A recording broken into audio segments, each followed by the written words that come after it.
It's afternoon here. Well, it's a late afternoon, early evening in my part of the world. Thank you all again for joining us. I wanted to check in if you are all consenting to this webinar being recorded. I see thumbs. Appreciate it. I suppose if you don't consent, that would be the one thing. So maybe type it out. Let us know. Lovely. Okay. Um, so if you don't consent, that's okay. You can keep your audio off. You can keep your video off. And if you have any comments or questions, feel free to just type them in, and we have support to look at the chat. Soleil will be on there, a colleague of mine.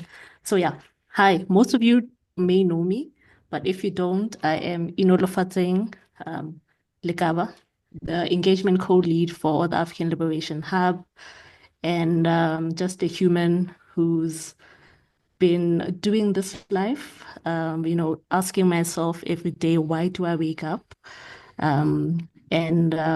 Yeah, one of the reasons why I keep showing up is the work that we do here at the Hub. I will ask our speakers to introduce themselves, who will be contributing together with all of you. We don't like to think of the audience as an audience, but as, co-participants or co-creators in the space that we have called everyone into.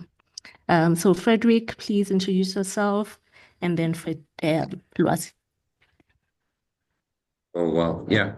Fantastic to be with you guys. And I hope to be soon also physically. I'm right now calling in from Stockholm, Sweden. And thanks for being here, learning, listening, what you say more in the intro, crying, dancing together. That's what we can do. And that's also totally what I want to do with you all of you. Just a plain human being trying to be with others as much as I possibly can and learn together. So this is a beautiful. Thanks for inviting me and listening. And over to you, Lwazi. Hello, everyone. Super excited to be part of this conversation. More here out of interest to hear from everybody, and sort of just be introduced to everybody's different perspectives on sort of social impact work and sustainable work. From my end, I'm just reporting from Cape Town. Super passionate about youth development in its different forms. Super passionate about South Africa as a country and sort of the narrative and sort of sub-narratives that we're in, and just how to contribute to the work that is in these communities through youth and through building communities. Yeah.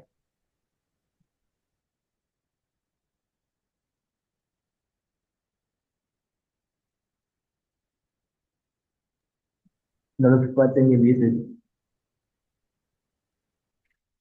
Okay, I am now unmuted, I have seen.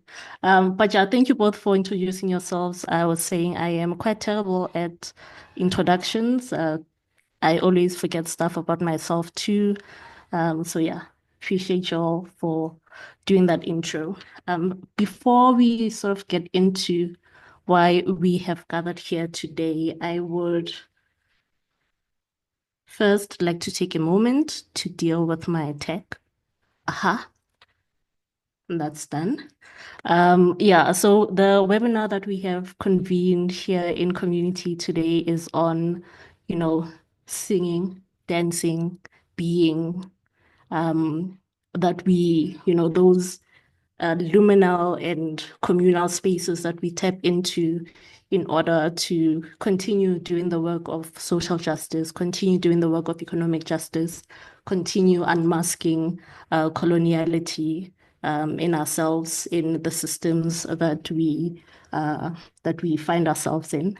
And for those of us who are in the country known as South Africa, tomorrow is National Human Rights Day, a day that commemorates, remembers, and demands for us to never repeat the Sharpeville massacre of 1960, where like the apartheid government did what it does and what it did best by violating human rights of Black South Africans, killing them purely because they dared to question how their movement, how their being was being restricted in the country of their own, in the land of their people. So this webinar is not on the Human Rights Day, but I want to take this moment for us to just ground in that. And if I were to do an analysis of, the learnings that I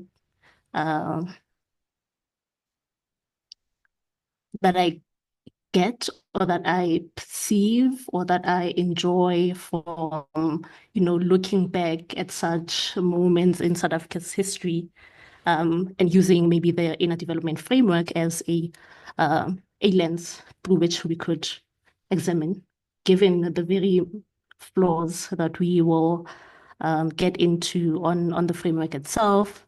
But yeah, just to give a sort of an intro on the inner development framework, which is part of the conversation today, but isn't limited to that, with the commemoration of Human Rights Day in South Africa tomorrow. Okay, so looking at the first sort of dimension, which is here pictured as a path through which inner development skills and transformation are cultivated. But in the previous iteration of the framework, we saw them as, individual pillars.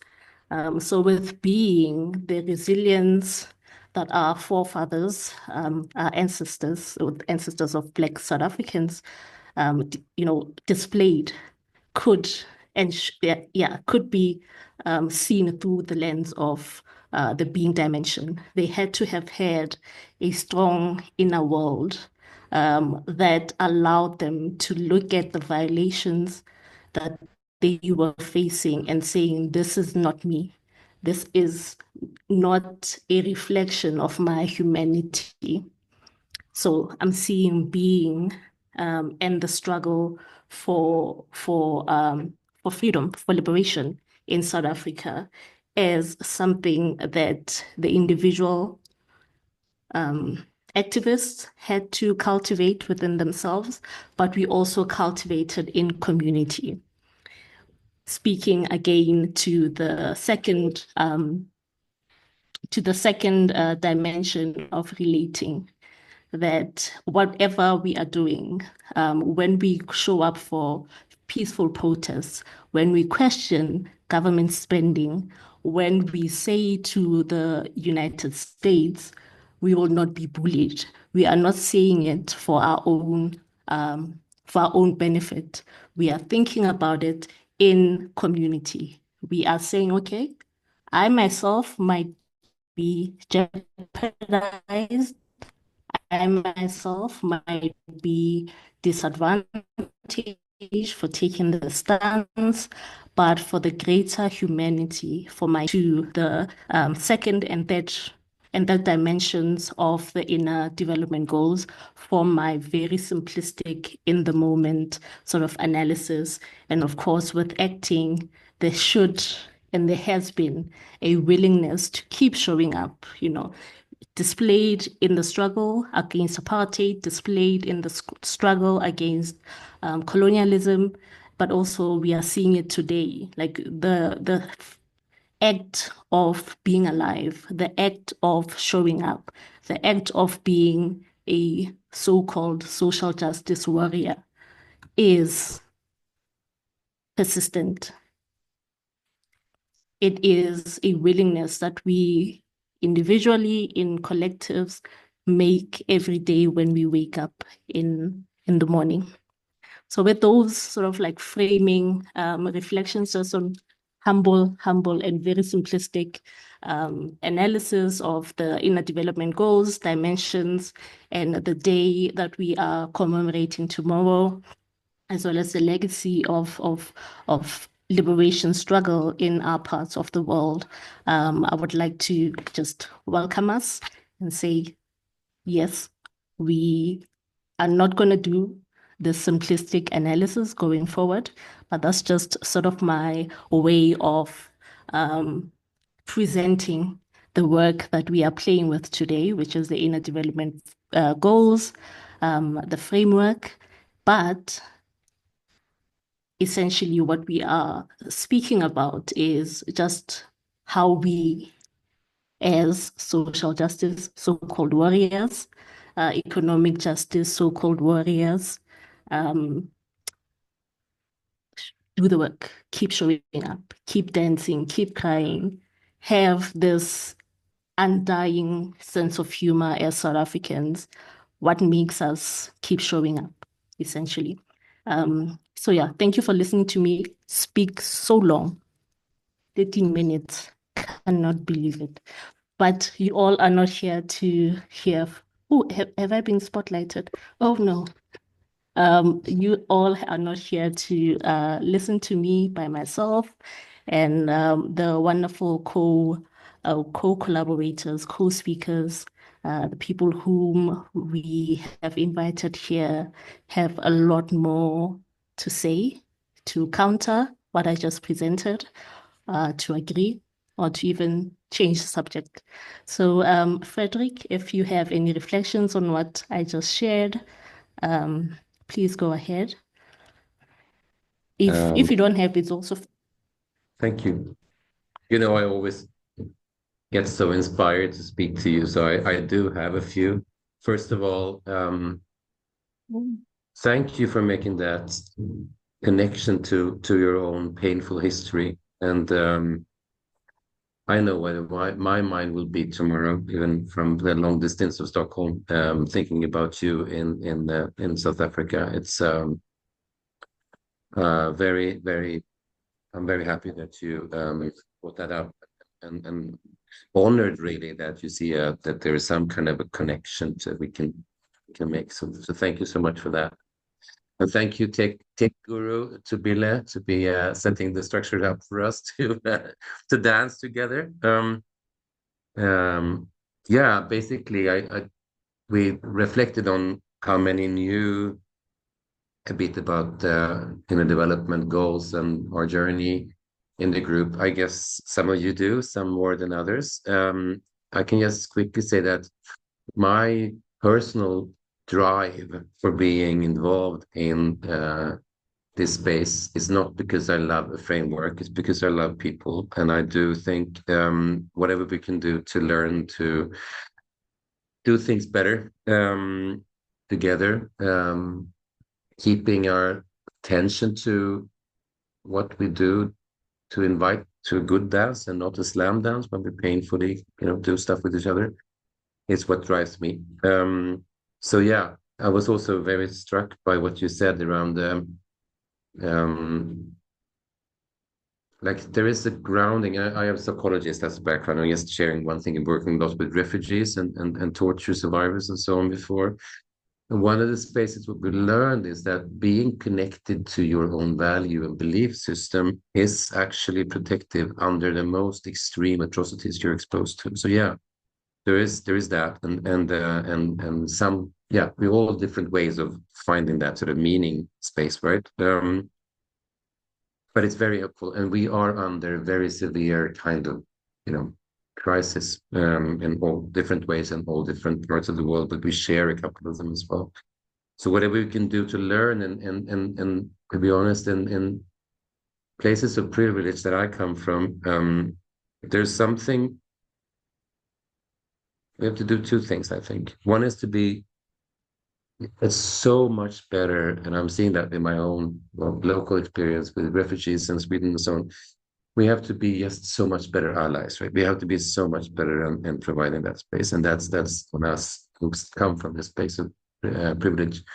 But also, I'm very humble and understanding, and also having a very openness to learn. But also pride, of course, of what we have and not. So I think that whole space of how do we meet each other authentically is what it's all about. And I just to stress on that, many of you have seen that linear 5 thing. It's great because it was supposed to be easy for people to pick up. But at the same time, when stuff is easier to pick up, narrowed down by some particular views of what is easy, then you can lose also some nuance. And I think that's why I wanted to show that other representation, where I think that the most important piece for me is that we connect self and others, place and planet by relating. Right? So in the middle of the whole picture is relating.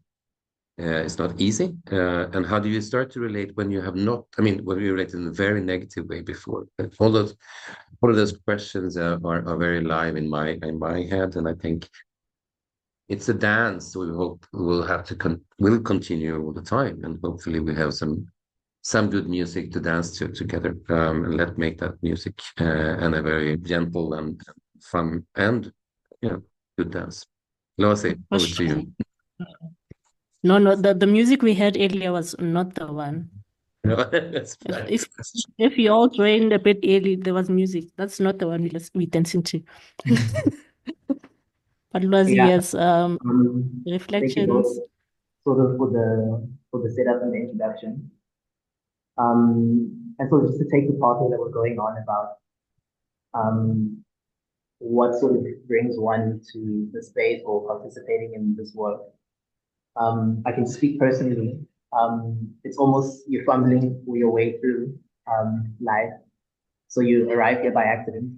And sort of my accident is the context of my accident is sort of my own personal relationship with work.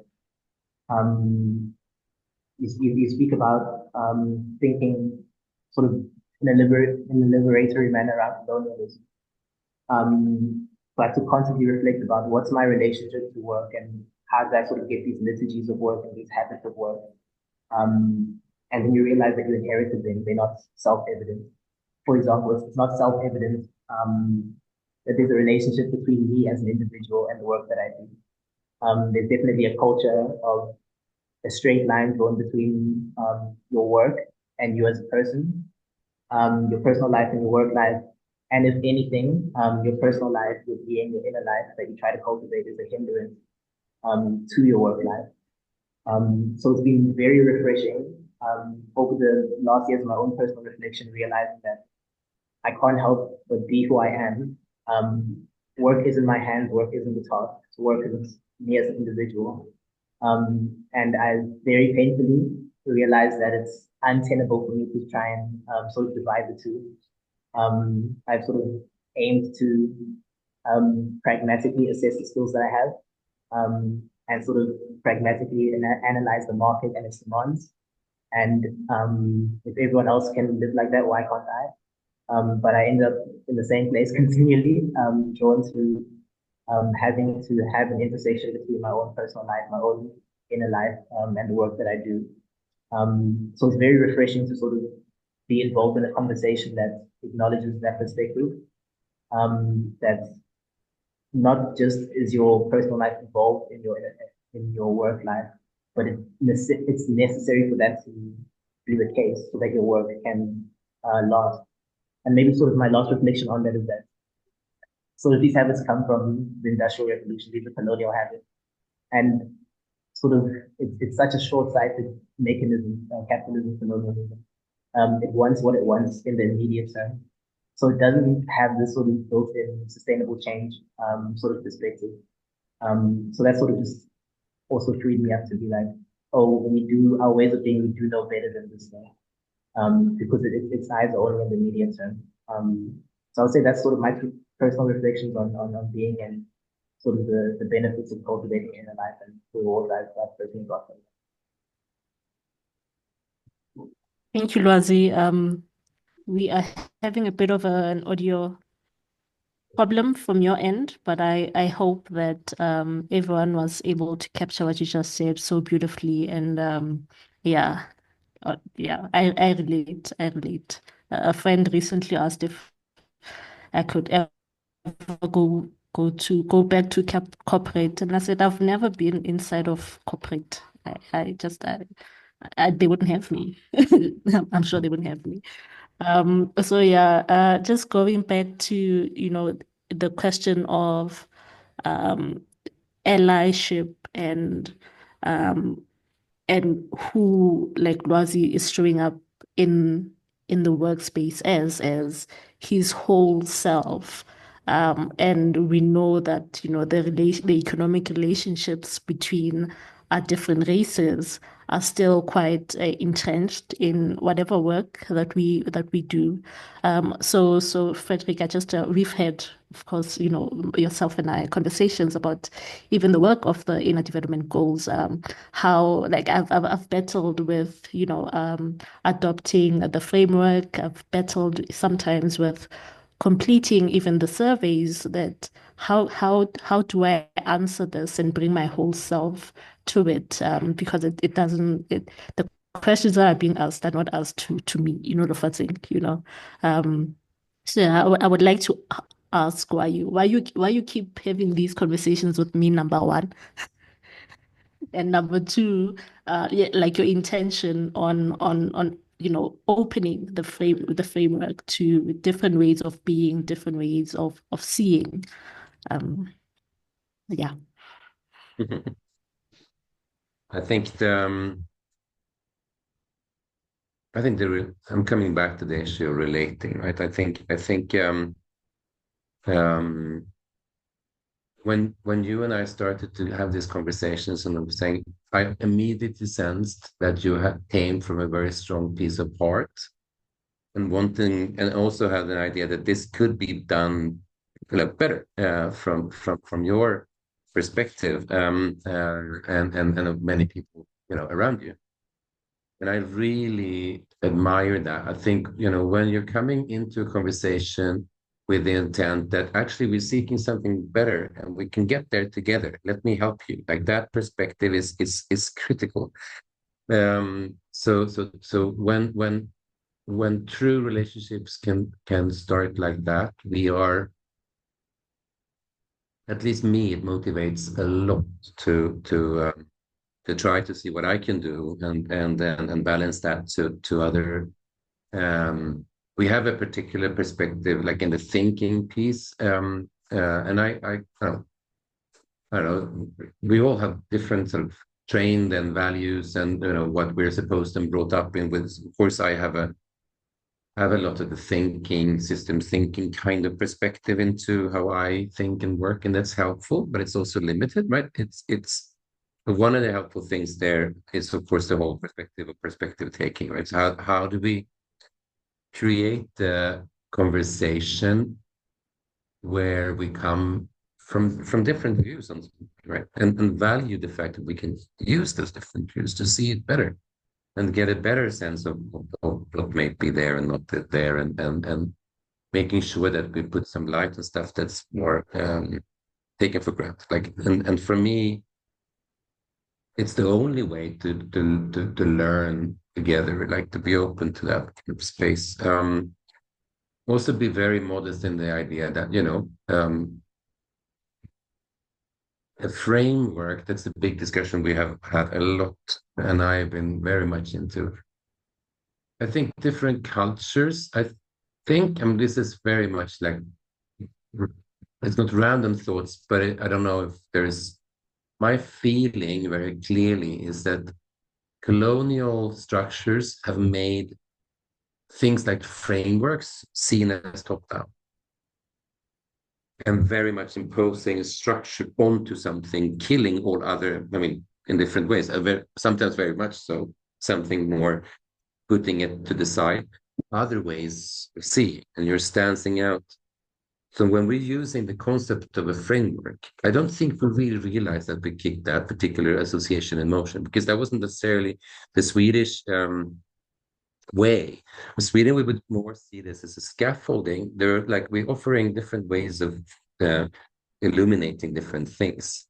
And you pick whatever you want, you add whatever you want, and there's stuff that's not on this table it's more important. All of that, not like a big sort of almost recolonial hand putting it into saying this is truth now, and you got to follow it, right? So I think these frank, critical friend from the heart conversations that you and I have had, and it's really bringing that, right? It gets me to see what we may not even have thought about. It could kick in motion, right? And that's very helpful. So that brings me a lot. And I also personally, in many white rooms, some of them, I mean, particularly maybe in my country, I can't really speak for other countries, but we are still early on in our journey. Right? We're still in an allyship journey. We are that means that we have a totally, and I have a totally deep respect for the fact that it has to be done better and faster.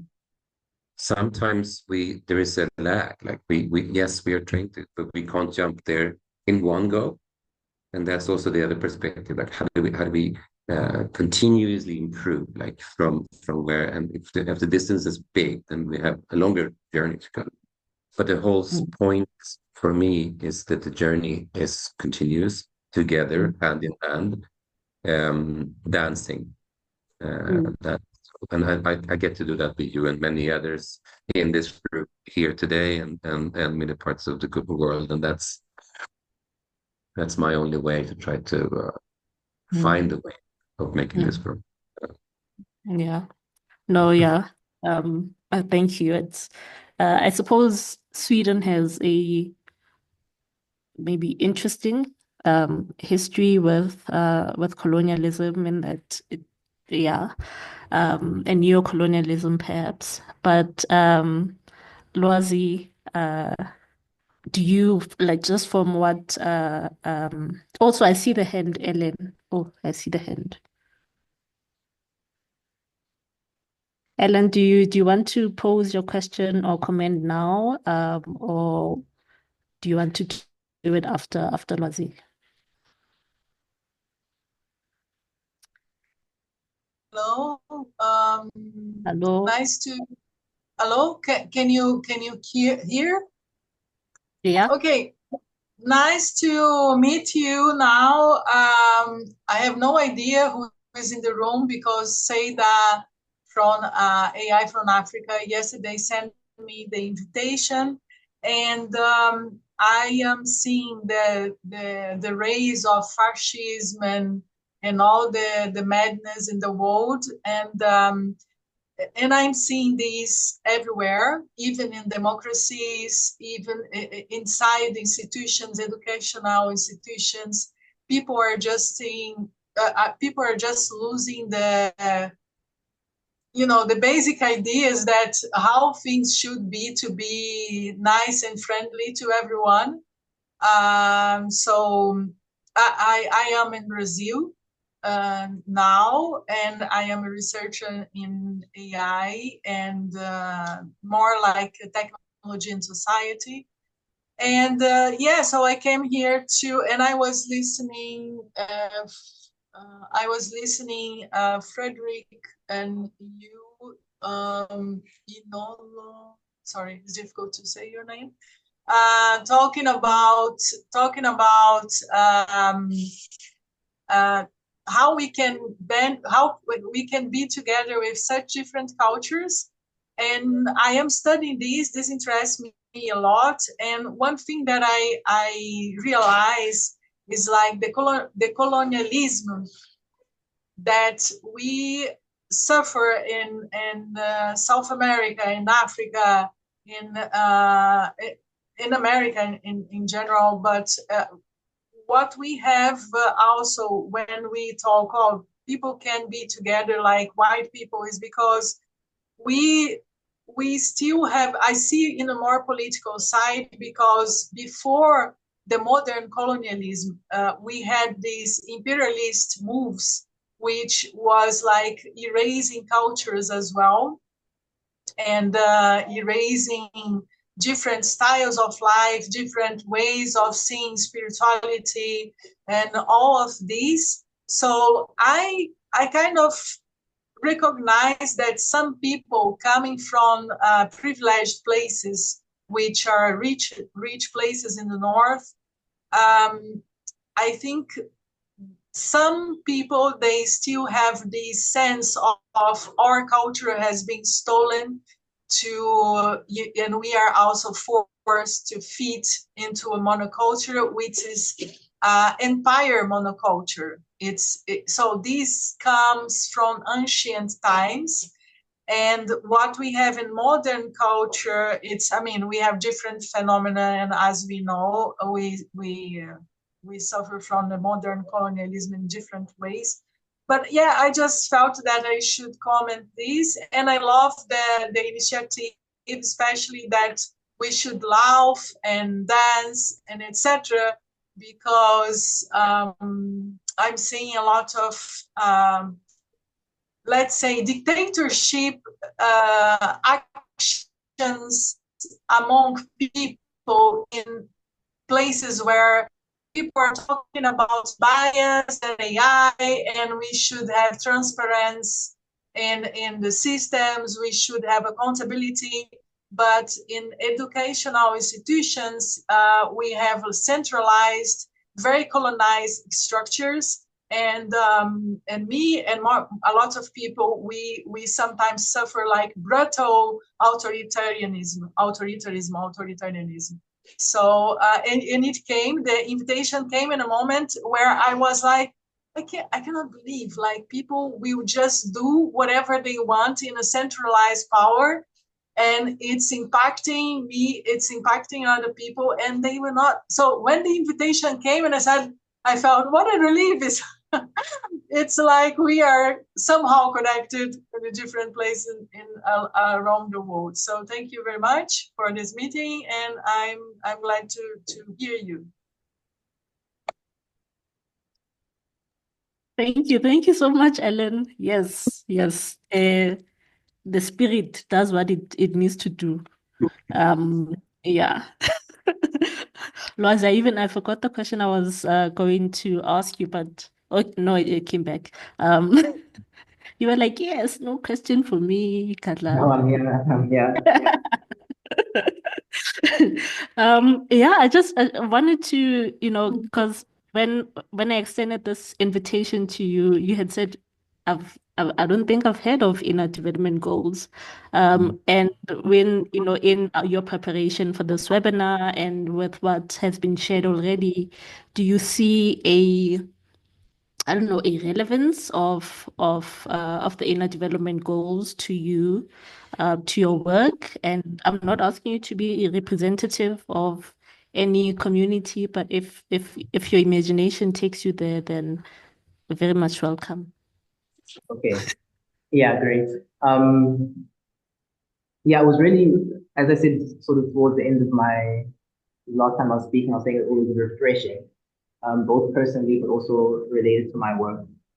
So I've worked for a few nonprofits, and a lot of the way these nonprofits are structured, is there is a sense of maybe somebody from the West, Europe, Australia, in very good spirits, offering funding and offering a structure and offering resources for work to be done in a certain place. And one of the things that I appreciate about the inner development goals is the sort of unpacking of this idea of there are certain tasks to be done, and if there's just the right technology, the right resources, the right 1, 2, 3, and then these things would get done. And it sort of takes a step back and says, no, we have to sort of become new people because of the sort of modes of living we've been sort of shaped under, make it inevitable that the work that we do is going to fail.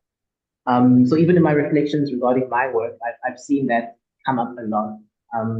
For instance, just one conversation I'll share now. I'm hoping nobody's on this call that I've worked with. But for instance, we are an organization, whichever organization, this one I was in or the last one I was in, who work with people in the local South African community who often are the most affected by apartheid, colonialism, etc., etc., etc. And then when they come into a workplace, even a social impact workspace, the organization sort of purports that it is here to undo all that has come before it. But in the actual organization, it still needs tasks done to sort of satisfy the funders. It still needs tasks done to sort of meet the certain numbers for stakeholders. And then at that point, an organization has to make a decision. Am I going to, as an organization, draw a hard line and sort of toss people out because they lack the necessary skills that we need to meet these targets? So if you make that decision, you're sort of reproducing the exact sort of mode of being that you're trying to outdo. And then organizations sort of wrestle with this. For example, I'm the founder of an NGO. I've participated in some distant way into the conditions of this person that I've employed, yet I am not empowering them to make a living. But at the same time, I feel as if because I've given them a job, I've given them an opportunity to work, I'm entitled to the work of their hands and the tasks that they do. So it's also just been helpful for me to reflect on, okay, organizations need them. Every organization needs to think. No, it's not about emphasizing the tasks that need to be done, even in the social impact space. You can't take it for granted that just because you're in a social impact space that you are decolonial, you are sort of a liberator. You have to reflect inwardly about your own motivations and your own modes of being and continually reflect on how am I embodying the very structures that sort of cause and perpetuate these sort of cycles. So that is something that's came up in a very roundabout way today. And it's an ongoing conversation, and it's very helpful for us to see our work and make the impact that we desire to make. And not perpetuate violence of all kinds by just doing good blindly. Yeah. Fredrik, you heard resonance and Ellen saying, how dare we? In a nice way, how dare we just have such a conversation when structures and systems are in place that want to box us. I don't know if you have I don't know a let me not say reflection. I've said it one too many times, but yeah, reaction from that provocation. Yeah, let me weave it from all the things Lwazi said and Ellen shared and so on. I reflect on this a lot. I can just bring, Sweden has been out of wars for about 200 years. We're now with the geopolitical situation very close to what happens particularly in Ukraine and around areas like that. And it, of course, fears the shit out of me, and it also does with many others. But there's that space of how do you continue keeping what maybe someone sees as naive?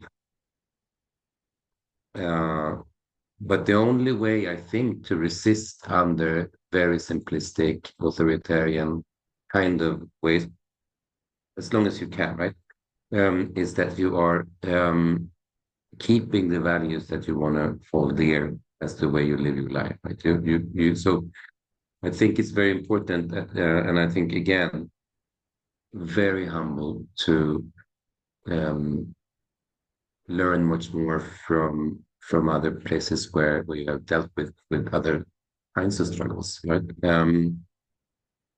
I have learned a lot from my work with refugees. I also work a lot with different indigenous groups right now around the world. And what you get is a significant feeling of being humble and opening up. There's a colleague who has been very involved in she's a professor at Harvard. She is called Amy Edmondson, and she's a really leading research and sort of leadership, good one. She's pointed something that I think is very helpful. My thinking is that she says it's very hard to learn when you already know. And I think it's very important to be open to that, I mean, you can know in different ways, right? I think I know relatively okay from the place of art and inner core for the life of 53 years, what I really deeply value. Other things can take over, and you got to try to keep that up. But I do think it's a big one, right? With what we have, which are sort of starting core of values in some way, and our view of others and the world. So if that is core, you can then be open for some learning, right? You can understand that the way that can happen in this context, in this particular time, and so on, can be done in different ways, and have a bit of a change of how you're doing it. And I think that way of offering space for reflection, if you want, or emotional processing, and whatever, all things in that, makes us more able to be keeping the values up. And then we have to figure out how. But and then the other thing, of course, is that, right,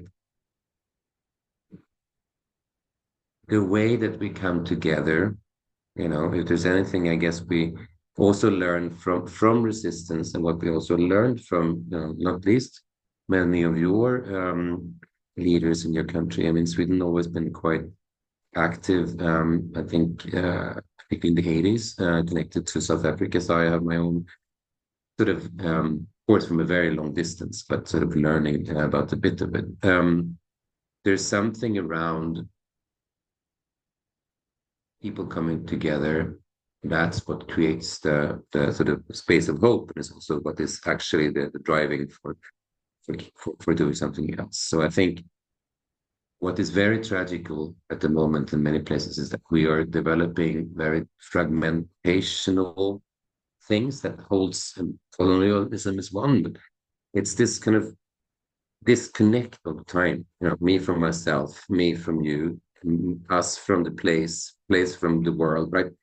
That cutting through different things is very far from. I mean, we know what that takes us to, right? It takes us to this. It takes us exactly to this, where we are misusing each other. We are burning ourselves out. We are creating a situation which is putting one against each other, all of that stuff, and that's not what we want, right? So we've got to have an imagination of something which is different, and I think that a lot of that has been done before.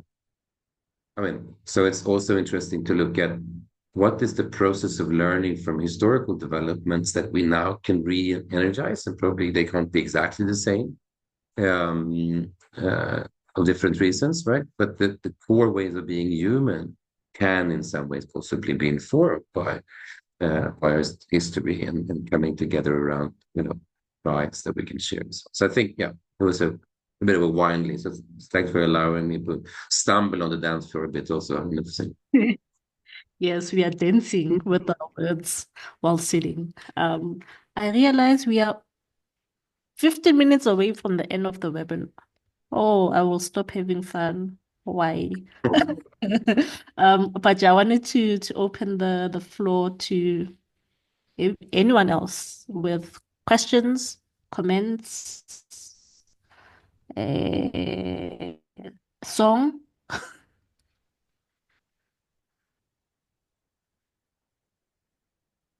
By the floor, I mean everyone who's in the Zoom.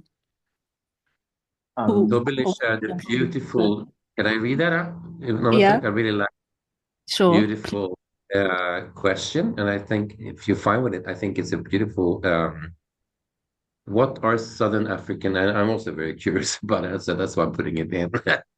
And so, really, thanks for putting it out. What are the Southern African ways of being that aid in our/your struggle for transformative and equitable futures? And the core question of this webinar.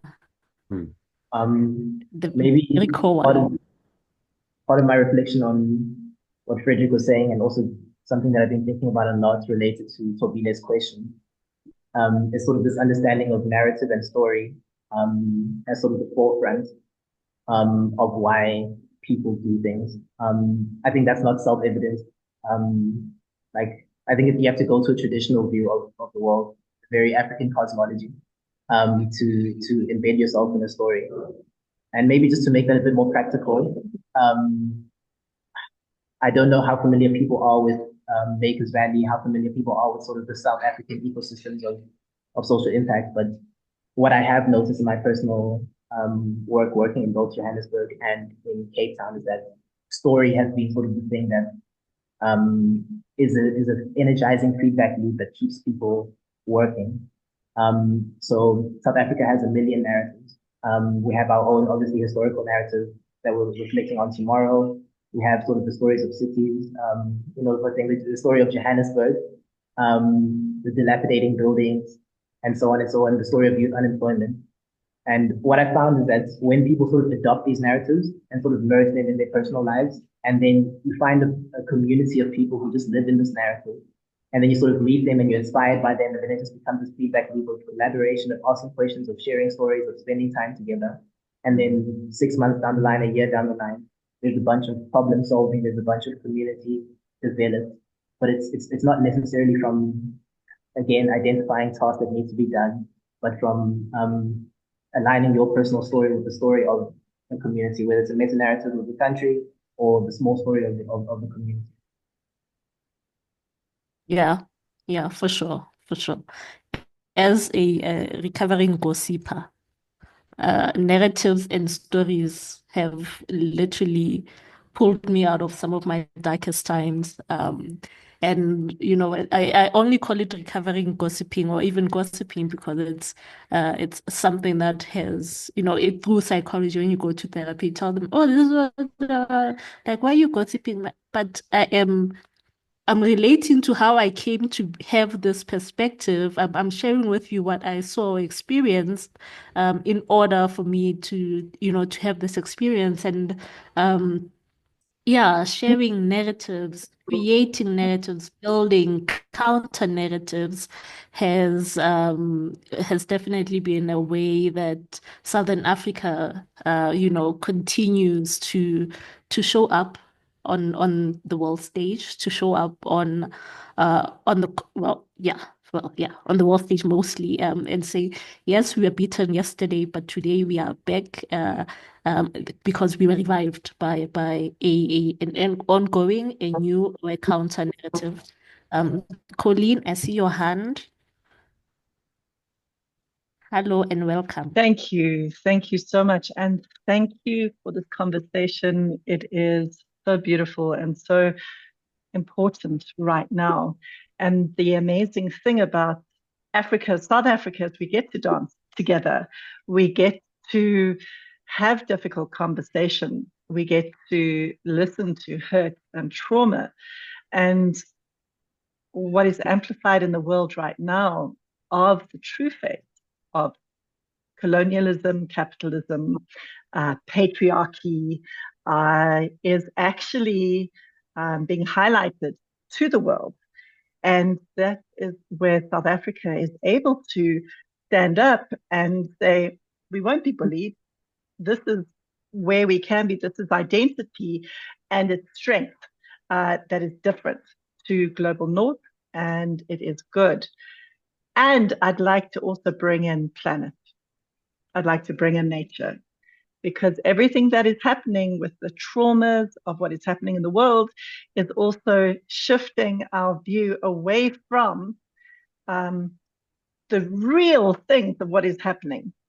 And in nature, I mean, we're in the great extinction. And the powerful thing of being in Africa is many people are 1 to 2 generations away from connection, really a sibling. Nature is sibling, nature is not a thing.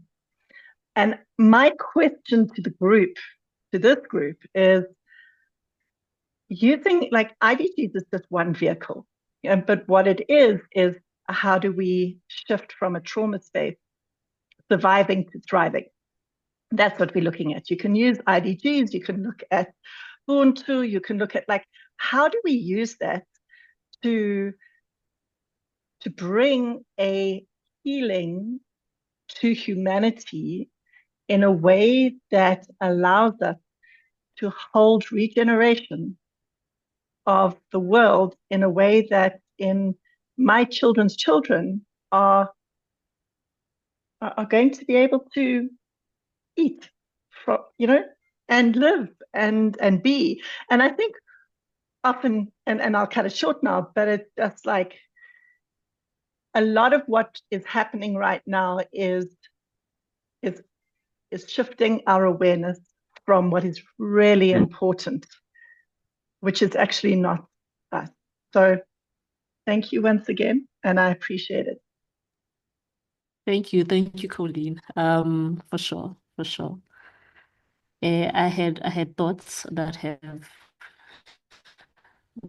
have left me, but yeah, there is I mean, not to also just bring like capitalism alienates ourselves from our being, and alienates humans from our being. It alienates humans from the broader ecosystem through which we belong, through which we are, a part of, but not the head of. Those of you who know, I was vegan for a very long time. I'm now vegetarian, and I'll be like, why are we still eating meat? But anyway, that's a very trivial example of just how we reconnect, reconnect with our sense of belonging to the earth, to the land. And for Black South Africans, a sense of belonging to the land is, as we know, has been severed, and is not yet restored. Not only, regarding tenure, security of tenure, but just feeling like I can interact with the land, with the ecosystem in a way that honors my way of interacting with the land without it being seen as, illegal, without it being seen as, what are you doing? You can't be planting maize on the sidewalk. So yeah, I don't know, Colleen, if I'm answering your question, but that's my thoughts on that. And thank you. Yes, we definitely need to remember with the earth, the planet, and a very small part in the cosmos. Lwazi, Fredrik, do you have an answer or maybe another question for Colleen's contribution? And for all of us, truly. Go ahead, Lwazi. Okay. Just a small contribution, maybe more of a reflection on my sort of experience than a solution. But one of the things that sort of challenged me about the IDG, so sort of just being in the social impact space and youth development, you think very much about problem solving. I think even just from a South African point of view, you meet a bunch of innovative problem solvers. But even that framework of problem solving, you almost you develop a habit of critique. And it sort of took me aback when I realized that that's not necessarily the most helpful habit to have. But the IDG spoke about appreciation. So maybe seeking sort of these better futures and these imaginations from a point of appreciation rather than, oh, there's something that we need to solve. So I think we can apply that also to when we think about the planet, when we think about land, and we think about our relationship to the land, is that we appreciate what we've been given, and from that our imagination will go further than sort of problem solving, I imagine. I have two reflections. I really like this concept of and I 100%, I mean, even from whatever kind of description, my body is your body, the things that goes forth and through our different skins is like, so yes. And I think that one of the mental models we have to, and stories we have to practice doing or reimagine in parts of our world is that relationship to each other and place and so on. But I think, so I really liked, and I like metaphor. I think that the idea about sibling was very beautiful. And I also because the sibling is similar but dissimilar, but also important, and we have our fights with it, but we enjoy it, and we accept it. Also all those kind of things. So it's beautiful. The other thing I was really struck with in an earlier comment by you, Lwazi, and also I think some of the conversations here, is our time perception, right? It's the way we are understanding time in all kinds of different facets. So, like some of the work I've been doing with indigenous groups, we laugh at this, that sort of think that the blip is, of course it's, this is, but we're still like the longer bow is another one. Right? So in some parts, we can see that there has been some good stuff if you're taking long with really deep interjections. And coming back to your very practical example was, I think you have to get it right when you're leading or initiating and funding whatever you're doing, right? Because if you're putting it tight, thinking fast, kind of acting fast, kind of thing, right? Which we so often in our sort of hamster wheel, different reasons put into unnecessarily. I mean, there are some things that are real time dependent, but then most things aren't, right? And we mix that completely. So I think that there's something around allowing for things to emerge vis-a-vis the fact that it should be done by now. Because if we're doing it done by now, the simplest way for us to do it is to do exactly what we did yesterday, and that's not going to work. So there's that space, and I'm just offering one. I feel very helpful sort of way of understanding this is Nobel Prize laureate Daniel Kahneman, who was speaking about thinking fast and thinking slow. And that's some people would take that almost derogatory. It's not at all. It's just that we have different ways and different functions. And the deeper things that is connecting us to what we really want, and the broader, bigger shifts, right, is the thinking slow. And that gets us into a particular, very sort of energy consuming, but super important space to take new steps. The other one is, thanks, Tobile, for bio accumulafes, super exactly that. But the psychology then would say that you can do thinking fast. Well, so that's good because you can change your pattern. But that is good for doing repetitive stuff that you've done before. So that will kick you into doing that. It's great. We wouldn't want to think all the time about taking each breath, for example, but sometimes we do because we want to be mindful of we are there. So I think that balance is extraordinarily important. And I do also feel that when you do work and design how to collaborate and so on, if we don't allow space for exploration, time for emergence, explorations, but have preset fast things, no breakthrough, new ways of functioning will happen. We will not have new conversation with people that didn't know each other before. So we have to take it slow, but still have an action, still have a progress. And I think Bio's code there is great, right? It's exactly that. Yeah, for certain. Those Sorry, of you who may, I can see where our time is short, so I just want to maybe give a practical article. As we're speaking about our relationship with time and eternity, there's an article by a man named Paul Kingsnorth in a publication called First Things. I forget the title of the article, but for Colleen, maybe that would be helpful. But it speaks on sort of the relationship between our relationship with the earth and sort of our spiritual bankruptcy. And I think that also gets to what Mandisa said in the comments about the more you look inward, you eventually get to a spiritual question. The more you ask questions about meaning and purpose, you get there, even beyond the psychological. So I think that's also something Colleen can maybe read up on that might be a helpful reflection. For sure. And the African Liberation's one of our principles is solidarity, and that's solidarity with the planet, solidarity with the animals, solidarity with the land, solidarity with the ecosystems, with the savannah, with the rivers, with the seas. And with that, I shall close. We are on a Western time. We could go on forever, but let us close it here. We will be having more liberatory conversations, different topics. They are still cooking as we allow the process or the topics to emerge like we are inspired to. Okay. Thank you all so much for being here.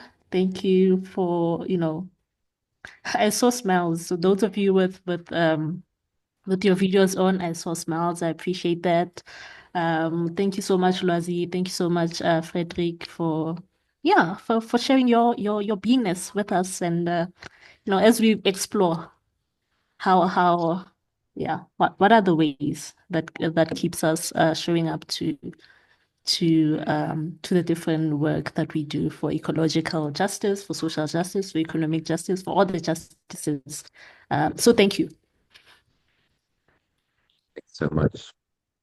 Cool. Beautiful. Bye-bye. Bye-bye. Thank you so Yep. much. See you. Thank you, everyone. Bye-bye. How do I? Bye-bye. Thank you. Thank you.